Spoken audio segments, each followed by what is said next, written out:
ప్రజలాడు సురేష్ అన్న. ప్రజలాడు తమ్ముడు. నేను బైబిల్లో కొన్ని క్వశ్చన్స్ అడుగుతా, ఆన్సర్ చెప్పన్నా. సరే. బైబిల్లో ఎక్కువ కాలం బతికిన వ్యక్తి ఎవరు? బైబిల్లో ఎక్కువ కాలం బ్రతికిన వ్యక్తి మెతుషల.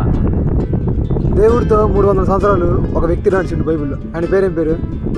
దేవుడితో 300 సంవత్సరాలు ఆనోకు. దేవుడు బైబిల్లో ఒక వ్యక్తిని చూసి ఇతను నా హృదయానుసారుడు అన్నాడు, ఆయన ఎవరు? దావీదు. దేవుడు బైబిల్లో స్త్రీలు కనిన వారిలో ఇతని కంటే శ్రేష్ఠుడు లేడు అని ఒక ఆయన గురించి చెప్పిండు, ఆయన ఎవరు? యోహాను.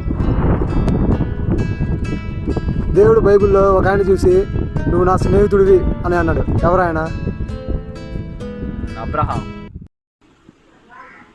ఒక సందర్భంలో రైతులు చేపల వేట కోసమని సముద్రంలోకి వెళ్ళి రాత్రి అంతా సముద్రం తిరిగి చుట్టూ తిరిగినా కూడా సముద్రంలో ఒక్క చేప కూడా పడదు. కానీ దేవుడు వచ్చి కుడి పక్కన వేయాలంటే వల తీసుకెళ్ళి రైతులు కుడి పక్కన వేస్తే వాళ్ళ నిండా చాలా చేపలు పడతాయి. ఆ చేపల సంఖ్య ఎంతో మీరు చెప్పగలరా? బైబిల్లో ఉంది, తెలిస్తే కామెంట్ చేయండి ఫ్రెండ్స్. Praise lord.